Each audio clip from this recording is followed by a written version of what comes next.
Welcome back to the pop chart. Welcome back to the pop chart, a podcast discussing. Okay, and away Okay. we go.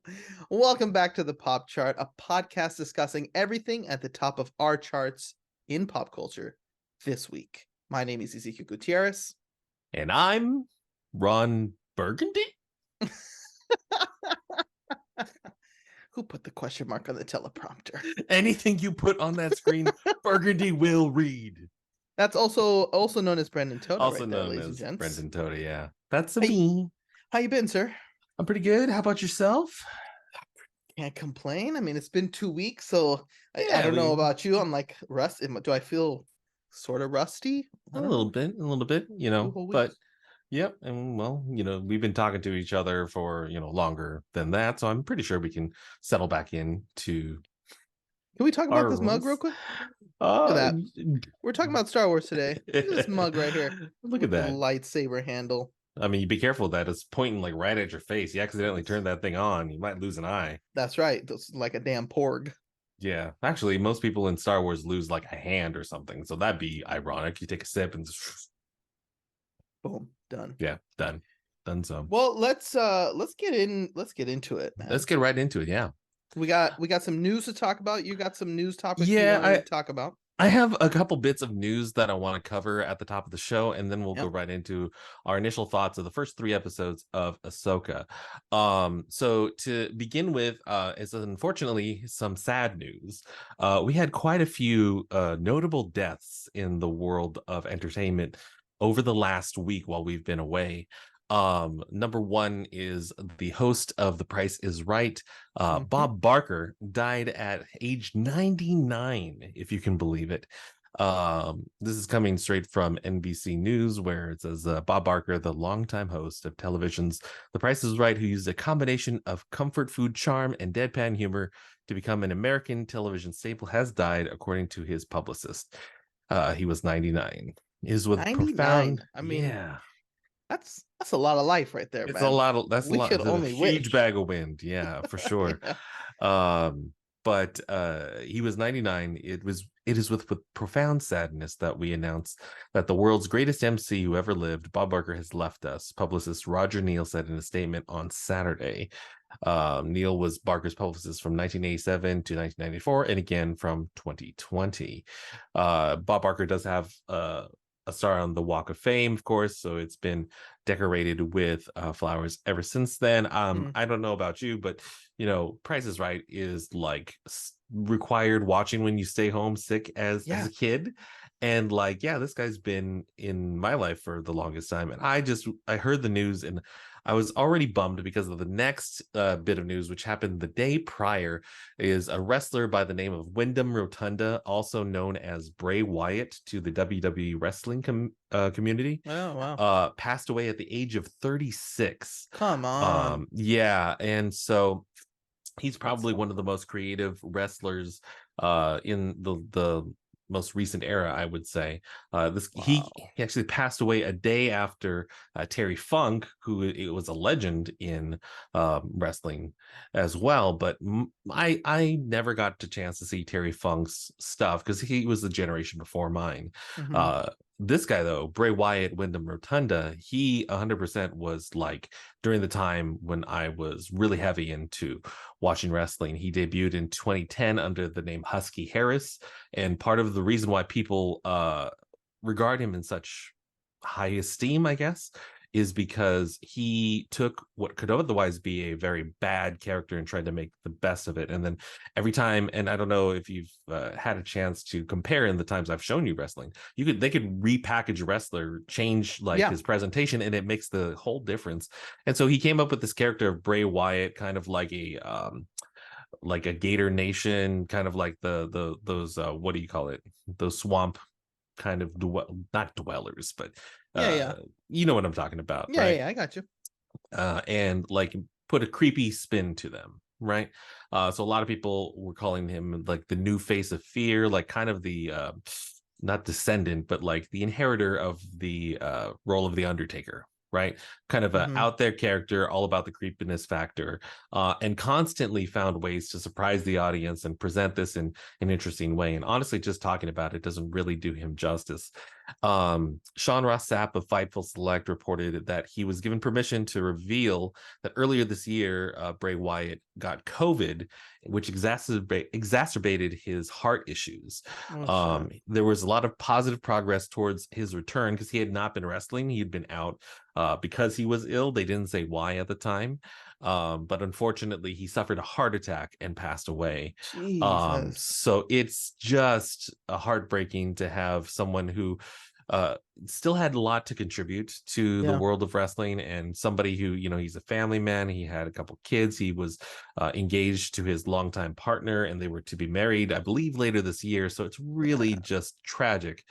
And to round out the ball of sadness, I suppose, that I endured during our time off, part of the reason why I chose to display my beloved Harley Quinn in the back is the original voice of Harley Quinn. Arleen Sorkin left us this Wow. past Saturday. She was age 67.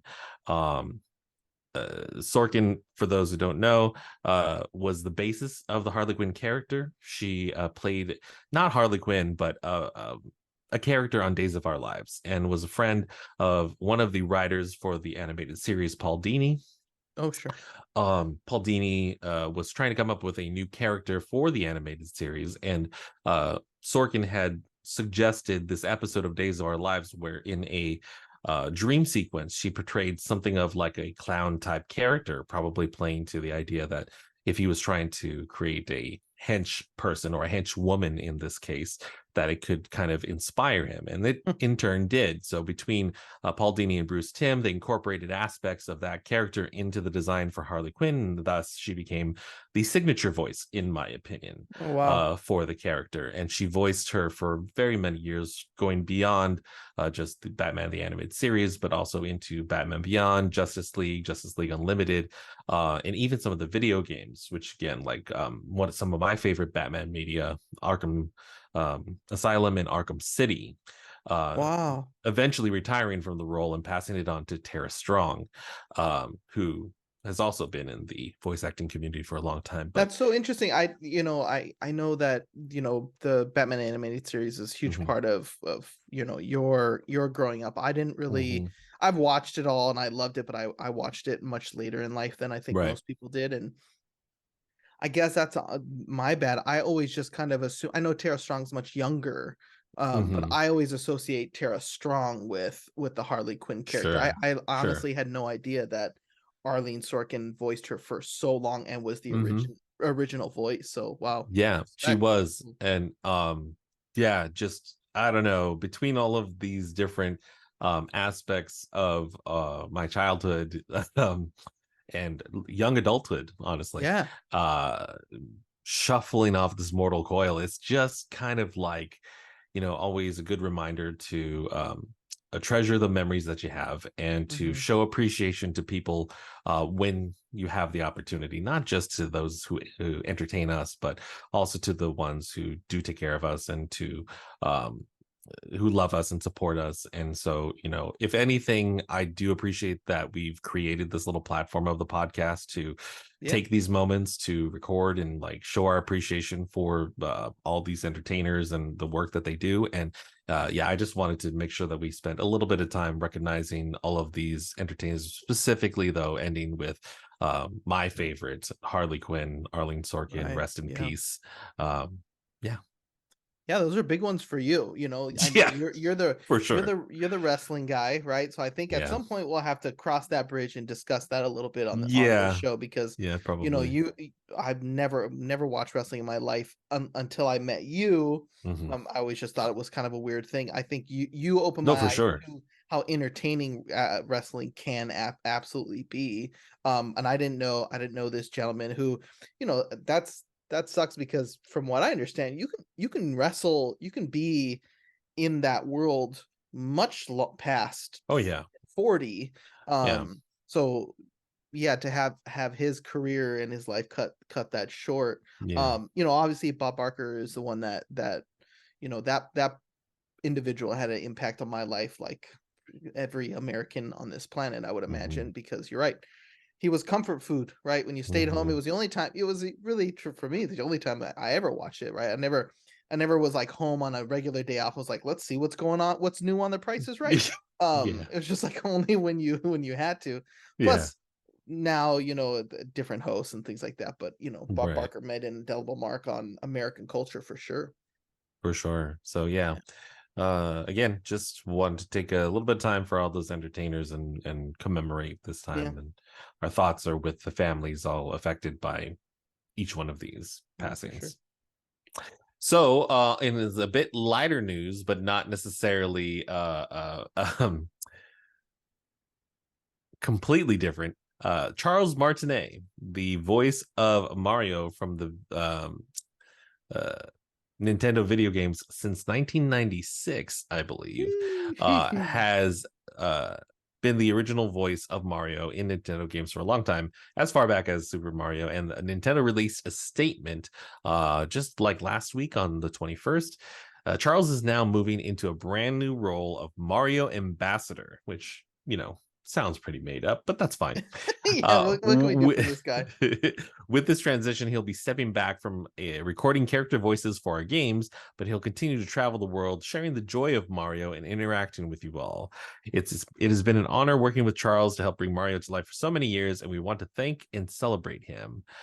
Please keep an eye out for a special video message from Shigeru Miyamoto and Charles himself, which we will post at a future date. So yeah, he's stepping back, not recording the voices. He was the primary voice of Mario, Luigi, Wario, Waluigi, and so many other characters, and has decided to basically retire from the role. And so it's a big Wow. change. He's not working for Nintendo anymore, probably still signing autographs here and there, but man, yeah, very, very different time for Nintendo. You're gonna hear maybe more Chris Pratt and I less Charles refuse. Martinet. I refuse. Listen, the whole time you're saying this, because I didn't know this information, Mhm. I'm just like, God damn it, Chris Pratt. I was like, the guy puts out one movie and the guy retires. You killed it. You killed him. What is happening here?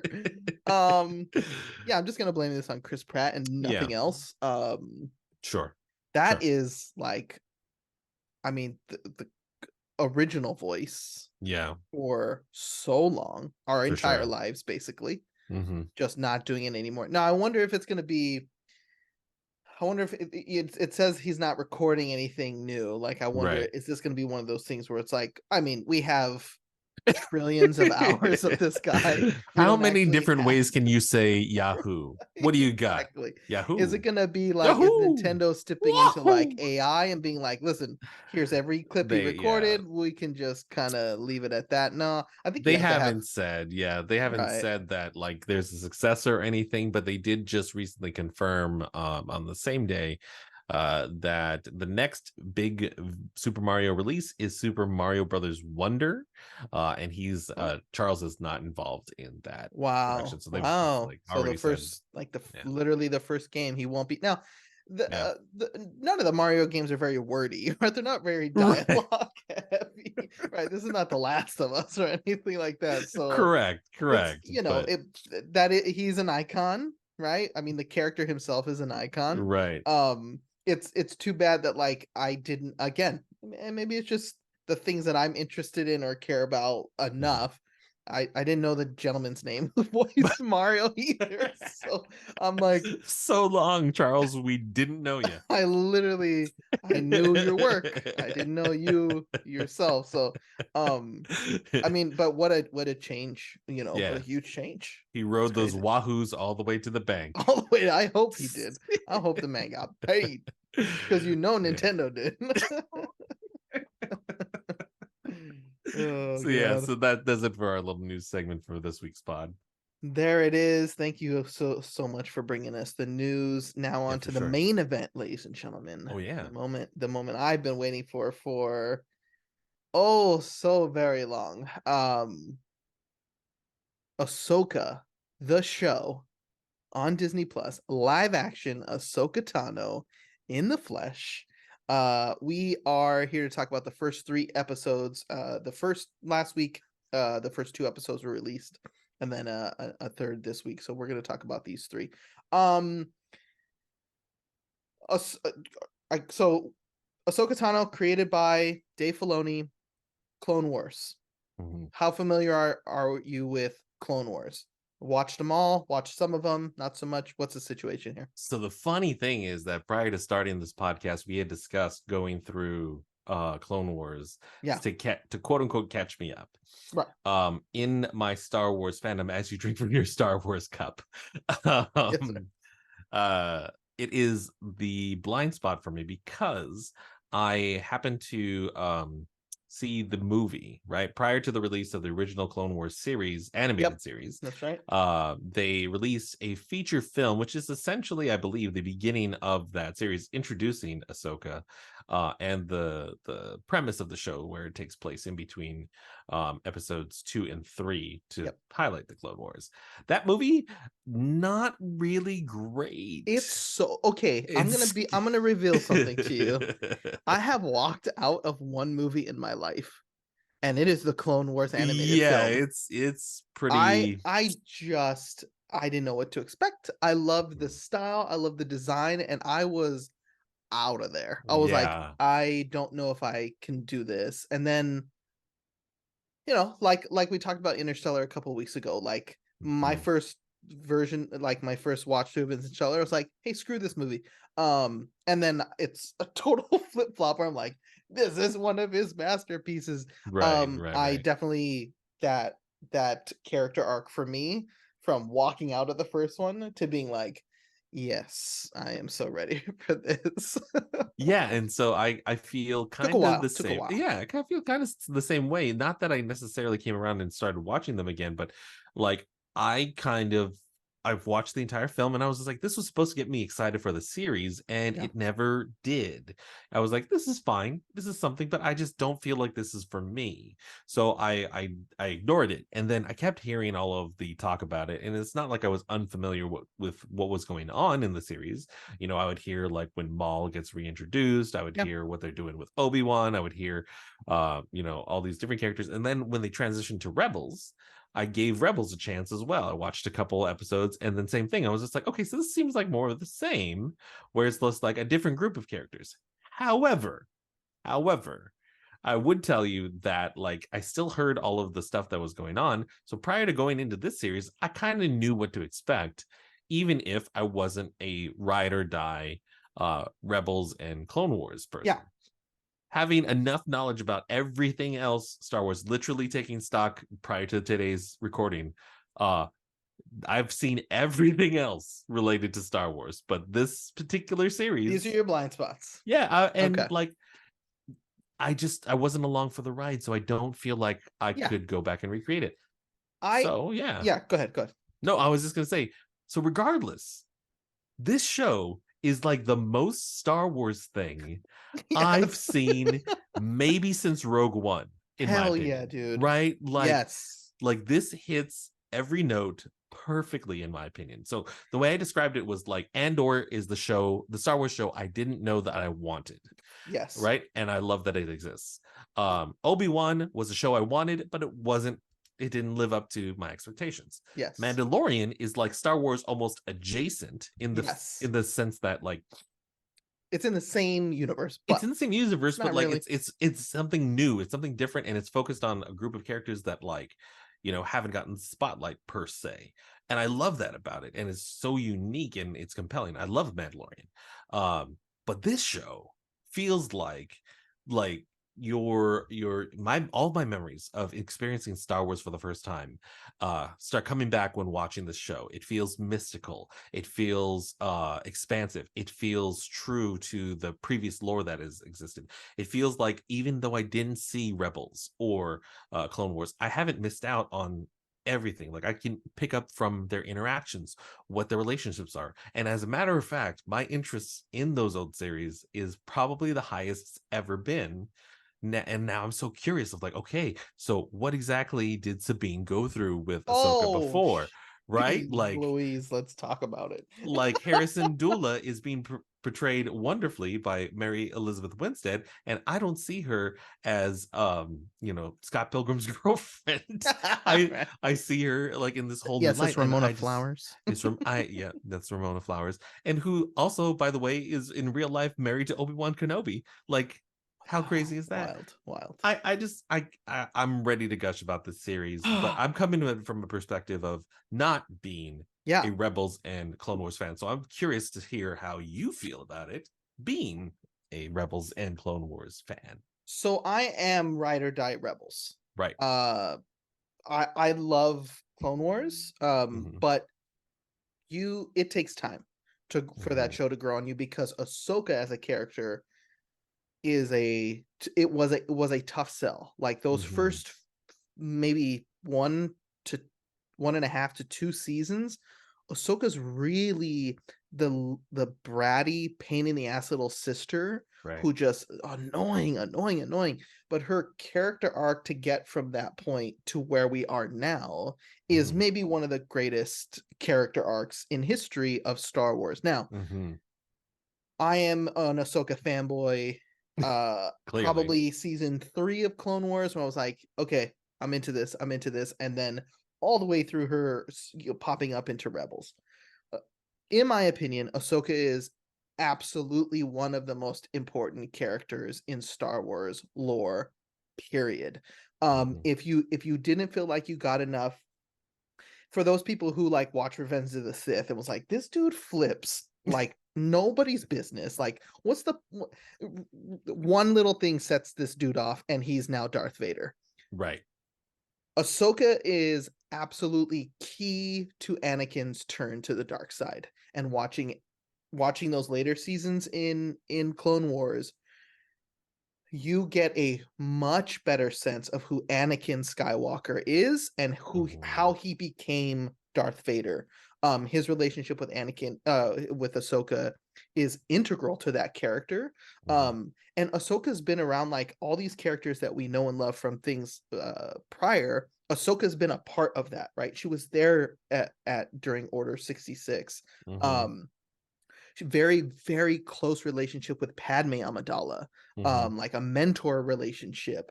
So Ahsoka's like so important to so many characters, which is interesting because Dave Filoni came in late to this game and started to just like weave this character through what we know, and then to see her really take on her own personality in Rebels, because that by that time Anakin had already fallen to the dark side.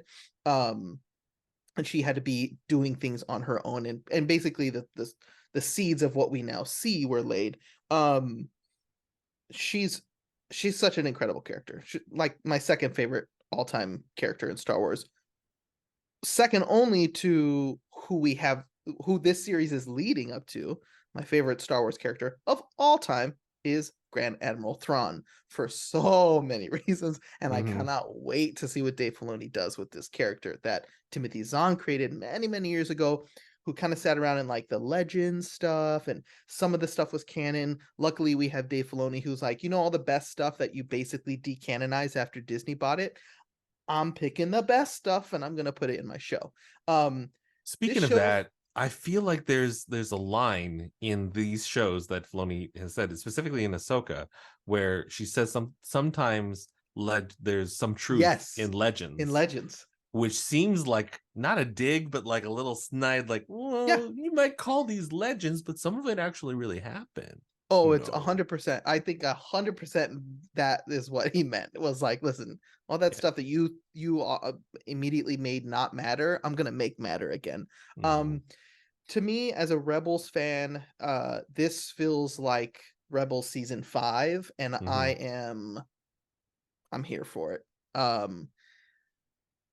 I'm glad you are connecting with like Harrison Dula, who Mm-hmm. is basically the leader of this little rebel group that included Harrison Dula, Sabine Wren, Ezra Bridger, Kanan Jarrus, and Zeb. I forget his last name, but we've met him in Mandalorian. Correct. Um, so that little band of misfit rebels, Mm-hmm. you only get a few of them here, and the question that some people are going to be asking is like, okay, when do we get to see those other ones, right? we're looking for Ezra because at the end of Rebels, Ezra and Thrawn are locked in a death match, and Ezra figures out how to basically send him somewhere that no one knows. So Right. that's this whole thing is some are looking for Thrawn, some are looking for Ezra. Hera has always been the leader of that group. So the fact that now she's like full on leadership in the New Republic is really a testament to her leadership and an interesting character. She had a relationship with Kanan Jarrus, who was the Jedi master and Padawan Ezra Bridger, who this show is leading up to. I don't know how deep we're going to get into the Kanan Jarrus stuff. He is a phenomenal character in his own right, a Jedi who survived the Purge. And then in his meeting with back from the dead Darth Maul, goes blind, and then basically is teaching this young guy how to be a Jedi, and he can't see, which is like what a metaphor for the Force and all that stuff. Yeah, this is so Star Wars to me. Like, I can't imagine Star Wars. I can't imagine Star Wars fans complaining. What was I just about to say? But Star Wars fans complain about the most Star Warsy thing. Let me clutch my pearls. Heaven forbid. Can't imagine. I don't know. I haven't really looked at the discourse on it right now because I like to exist in my own little world for a little bit before I kind of lift that rock up. This is like super Star Warsy. Like, I can't imagine people not liking this. And the only thing I can think of is like I don't know who Hera is. I don't know the connection between Ahsoka and Sabine. That shouldn't matter though. Like, people I think they're doing a good job kind of not spoon feeding you, but being like, guys, all in time. We will make sure you understand. The Star Wars fan that would like dismiss the show based on the fact that they don't know the characters from before. It's like, do you not remember a time where you've never seen Star Wars and Luke was brand new and Obi-Wan was brand new? Because you didn't know what the hell the Force was. Yeah, and like Lucas programmed it into the idea of Star Wars from the very beginning, where you're kind of joining a story midway through, right? Like even in the original Star Wars. So I'm just like, I don't understand that discourse. But let's get one thing straight, right? This series, for the first 3 episodes, main characters, all 3 of them women, right? And like the man is the one that's the princess, basically, who's in need of rescue. The damsel in distress is the Jedi. It's not the damsel, it's the dude that's in distress, right? And like that to me isn't necessarily like offensive, right? Like, no. Look, I'm noting it because I feel like it's noteworthy, but for the right reasons, not for the wrong reasons. Because all 3 of these ladies are not like bickering over some guy. They're not but like. It's interesting because like I did not, until you said that, it didn't even cross my mind. So yeah, that's what I mean. But like, it's just like, yes, these characters, and for me as someone who loves Sabine Wren and loves Hera Syndulla, and obviously Ahsoka, it's like, oh yeah, these characters know each other. Let's just continue. Like, okay, these 3 characters are amazing. It didn't cross my mind that like the series is not even led by a dude. There's like barely dudes around. Female driven show, and it feels good. Yeah, and I think because like there is some, I feel, fair criticism of the sequel trilogy, where Rey's focus is a little bit too much of that, like girl power. Let's put her in front and center, and she's super powerful, and people can be like upset about it. Like this show is like that idea done well, like done and I think properly. I think that's to what Dave created, because these characters are not like. Sure, they're figuring some stuff out in the Sabine Wren Jedi training, which is a new thing for this show, by the way. Yes, Sabine Wren and Ahsoka have there's a gap between the end of Rebels and the beginning of Now that we don't really know, but now this show is positioning itself as she took some Jedi training. Now Sabine Wren is a Mandalorian from Mandalore, House Vizsla. So Sabine Wren has wielded the Darksaber before. She is very familiar with that. But she never, she got training from Kanan on how to wield a lightsaber, but nothing too specific to like, you're going to be a Jedi in training until this show. So that's like Mhm. a new thing for this show. But I think it speaks to the work that had been done before, that these characters are like super um confident and skilled in each of Mhm. their things, right? Hera Mhm. is like a Hera flew with Wedge Antilles. Like Wedge Antilles is like a little Mhm. whippersnapper kid. Um, so she's like an incredible pilot. Sabine Wren and Mandalorian, and weaponry is her skill set. And then of course you have Ahsoka, who's this former Jedi. So they're all like not like, oh, look at these powers that I have. It's like we are strong women who have always been strong women. Um, and I like the interplay between Sabine and Ahsoka, because that is giving us something new, because that Mhm. Mhm. relationship wasn't really as strong as they seem to make it out to be. Like, hey, these last whatever amount of years that we struggle to do the Jedi Padawan thing, Mhm. um, is a new concept. And I'm like, ooh, we're getting a little bit of drama that we didn't even know existed, and that I think is really interesting. Yeah, and just to kind of like carry on through your point, like not only are all three of them, really strong and capable in their own rights, but they also bring a new version of each one of their roles. So like Sabine Wren is training to be a Jedi, and we've seen this before, but it's somebody who is not really connected to the Force, right? She Yes. she doesn't have that same sort of relationship that every other Padawan or every other learner, even Luke, going back to the original movie, like, has had.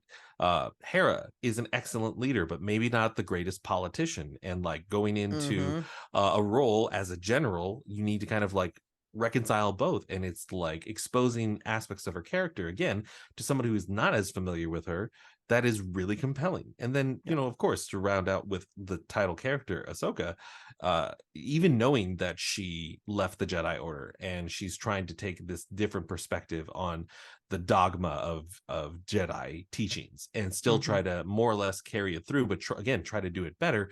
All three of them having those slight tweaks makes the show infinitely more interesting than perhaps Obi-Wan, right? Which was almost retreading familiar ground For the sure. same way. Yeah. Um Well said. and it's so good. Like this show's so good. Yeah. Like you said, what is there to complain? There's chases, there are spaceships, there's lightsabers, there's action, there's like compelling characters, there's like reasons to watch other media too, where it doesn't feel like they're trying to ape the whole Marvel thing, right? Yeah. Like Yeah. I just this show is so good. This is the Star Wars that I had hoped they could make, and quite frankly, it almost feels like doing this show on the streaming service does a disservice. Like this would have been a great theater experience for me, like to make Yeah, it yeah. feel Sure.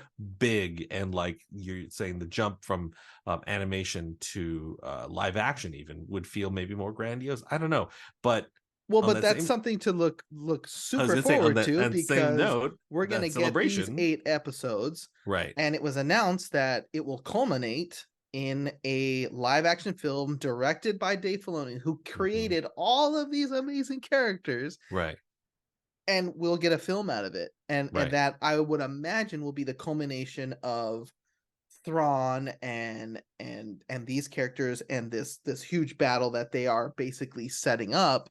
Right. We'll get to see that, right? We'll get to see all of Dave Filoni's work over the last decade Hmm. culminate into this movie, and that excites me. So, like, I was excited about that, right? Hmm. Of the 3 movies that they announced, I was the most excited about the James Mangold thing, like First Jedi, High Republic kind of stuff. Hmm. Then I was second most excited about this. Now that this exists and it's in my eyeballs, and I rewatched Rebels leading up to this just to kind of like, why not? Yeah, Um, Now I'm like, I think this just moved to the top of my list, for because sure. this is exactly what I was hoping for. Um, yeah, just can't complain.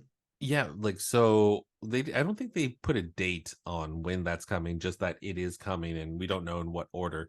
And I Yeah. think I've commented on it before on the show where like part of the barrier to entry for new fans for Star Wars is because it is so convoluted of where every project is in a different time period. So in order to even kind of get the context, you need to be familiar with, like, at this point, almost 12 different movies and projects and whatnot. But I think what's almost smart about trying to round it out this way is that, yeah, you can say, okay, well, you maybe don't need to know all of episode 1 through 9. You can just start at Mandalorian and work your way through the shows, and we're going to make it all the way here at the very end, which sounds crazy exciting. Yeah. I don't want them to do the crossover where, like, if Jin Darren shows up in this show, I'm gonna be like, you should have saved that for the movie, right?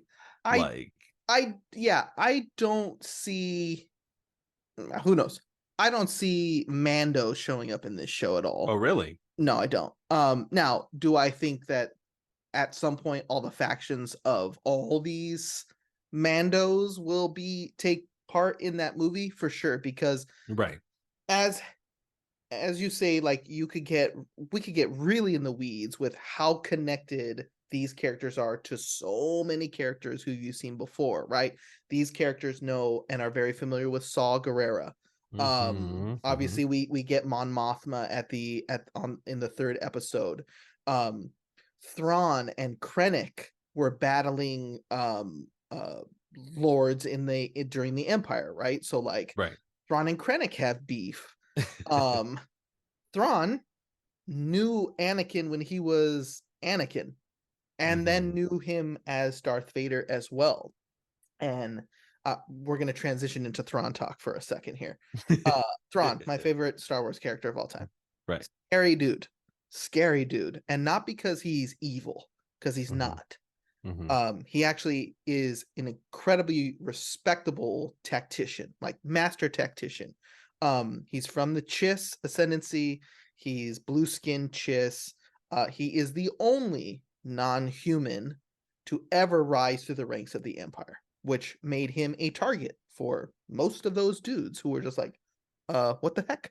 And it's like, you be this good, and you can do the same thing. He's a genius. Mm-hmm. But he has a tremendous amount of respect for culture.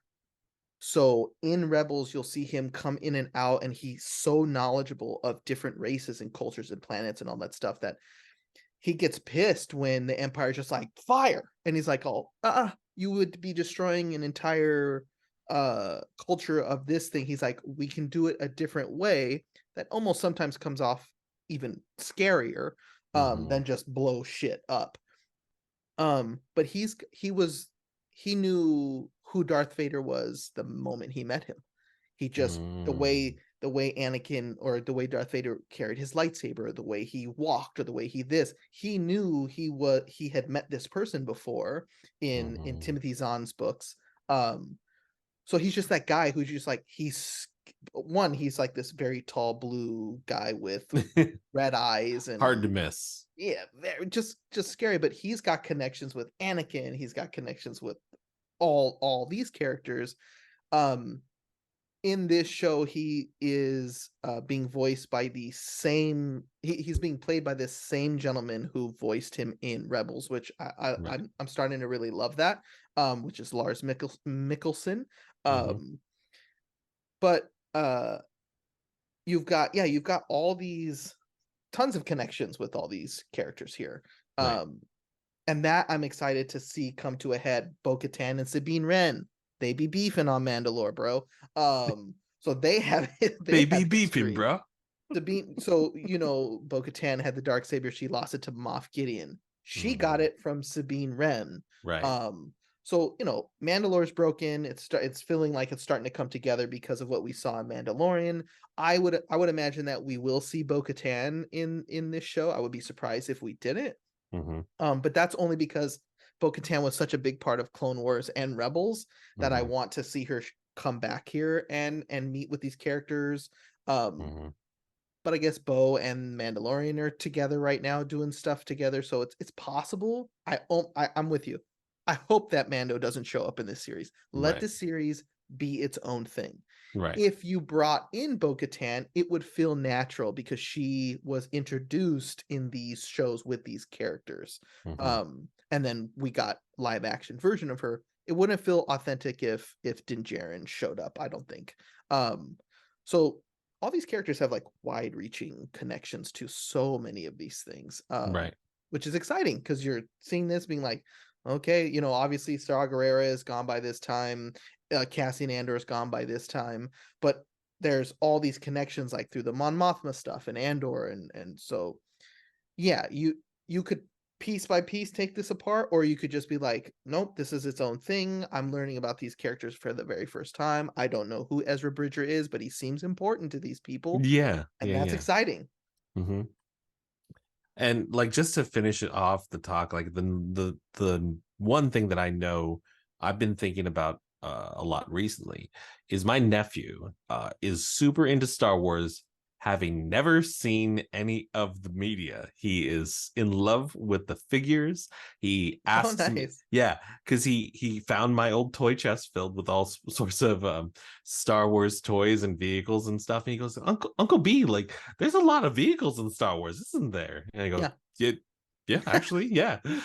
Which one is this? Which one is this? And I've been thinking a lot recently of like, okay, so when it is time to start showing him Star Wars, what's the best way to do it? Right? Like, do I show him the 1977 movie first? Because I don't know if he's going to be super hmm down with the old right. fashioned nature of it. And, like, he may not connect with it the way that I did.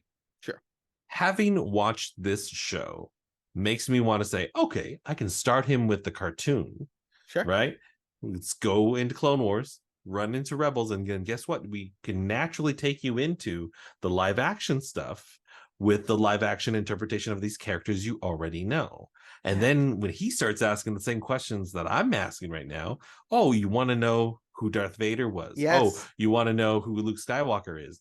Let me show you. And then it'll feel natural to ask those, to have his questions answered.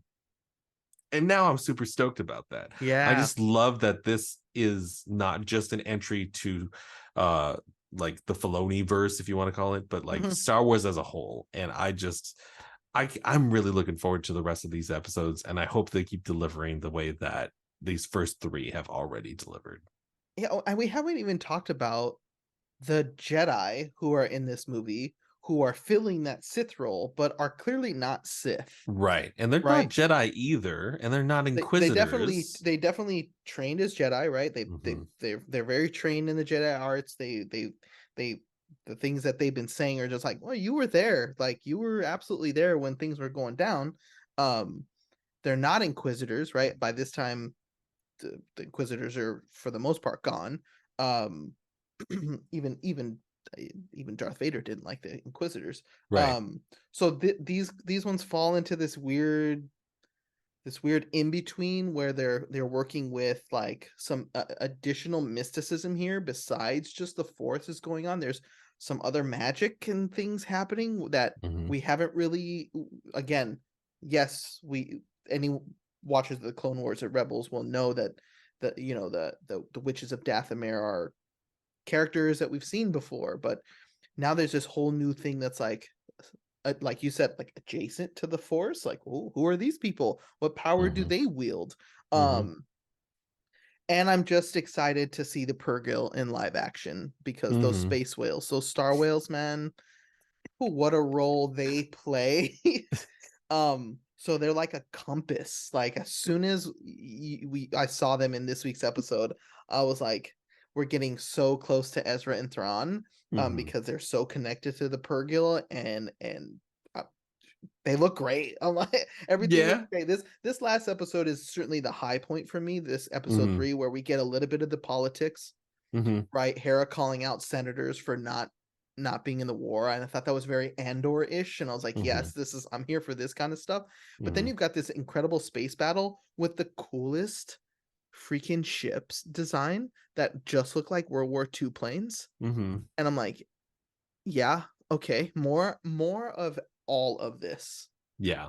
I mean, like, we can break it down to its individual parts where we've again kind of highlighted other projects on the pod where like, come on, just give me I know that the characters are not going to die, right? They Mhm. survive to this other project, so I get it. They're not under that sort of threat, but you can still create tension. You can still create drama, knowing that death is off the table. Like you can put them in scary predicaments, like what happens in episode 3 of the series, and without too much spoilers. The way that Ahsoka figures out how to defend a floating ship in space with no power is something I've never seen in Star Wars, and I've never even thought like that could even happen.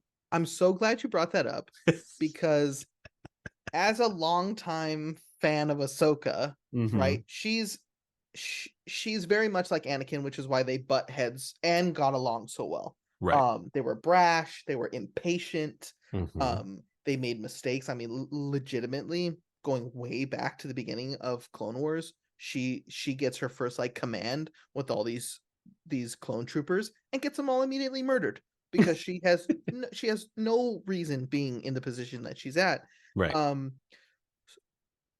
there are in the first 2 episodes, you don't see. Yes, Ahsoka has taken this huge journey from being this like pompous, degrading little Mm-hmm. character to who she is now. But there's still, I hadn't seen flashes of like that Ahsoka, right? Clone Mm-hmm. Wars Ahsoka, who still would like crack jokes or this Ahsoka is very serious. When she steps out on that spaceship in that suit, I was like, there she is. That's exactly something that would happen in Clone Wars. 100%. She's got a suit that fits her Leku stuff going on there. Right.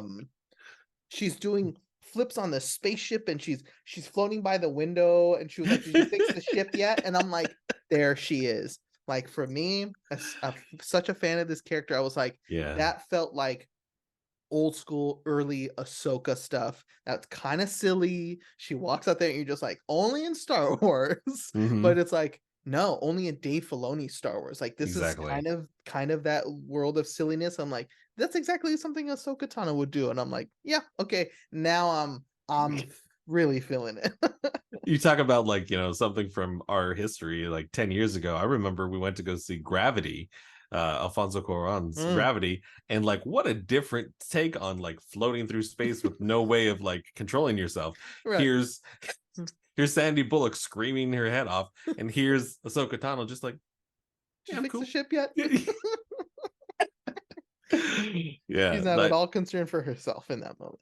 and that's why I'm saying actually I think the tone of this show is what feels most genuinely Star Wars, because like Mandalorian is like the western space western version of Star Ah, Wars, yep. right? And like the Andor is the political drama, like heavy, more concerned about the politics than it Yep. is about the spaceships or the space battles or like these large organizations. Even like you don't even really talk about the Force all that much in Andor, right? So No, that's this is why. more of a empire, how terrifying the empire truly was to the little Right. people that we don't ever get to see because we're dealing with these, generational characters, Hmm. where Andor's like, this is how the empire affected the regular folk. Yeah, Whereas but this is back into like the big swings, big swings yeah, here. Yeah. yeah, just And I so don't know if they're gonna touch on there's a place called the World Between Worlds, right. which is kind of like a time and space thing. So we could be getting into the mild time travel aspects of Star Wars, which we Right. really haven't done ever. Hmm. But that definitely exists, and we could absolutely get to that point. I'm just excited for people to maybe for the first time ever be introduced to Grand Admiral Thrawn, Yeah. and that's a character Dave Filoni did not create, right? Timothy Zahn, genius. I highly recommend the original Thrawn trilogy, Hmm. or the Heir to the Heir to the Empire. Empire, which we've Hmm. we've literally heard characters say in this world. That is amazing. I personally love the newer Thrawn trilogy, and that one has to do with his relationship with Thrawn and Palpatine and Thrawn and Hmm. Anakin, and just Thrawn being just an absolute badass. He's one of those guys you kind of like when he pulls a maneuver off that, like, yes, usually when he succeeds, bad things happen to good people, but you're Right. like, damn, he's a badass. He's really Yeah. good. Yeah. Charismatic badass, right? Yeah. Yeah. So I'm super excited for it. And overall, yep, this is my jam right here, man. 100%. I feel like we're going to have to revisit this once we are a bit further into the series. So Yeah, perhaps a midway point, or maybe even as we approach the finale. But I definitely want to talk about this again in the let's do future. a recap for 4, 5, 6 after Sure, 6, and then a sure, recap of the last two for sure, and that then makes we'll sense. wrap up the series as a That whole. makes sense. But yeah, very, very good Star Wars. It's nice Very to good be Star able to Wars. say good things about Star Wars. It's Yeah, love nice. it. Yeah, Love it. yeah. Well, that is it for this episode of the Pop Chart. You can listen to all back episodes on all the major podcasting, Apple, Spotify, Amazon. You can watch this on YouTube at youtube.com/ at the Pop Chart Podcast. Thanks for joining us, everybody. We'll see you next week. Hey, you stay classy, San Diego. Ah, I see what you You did see there. what we did there? Bye bye.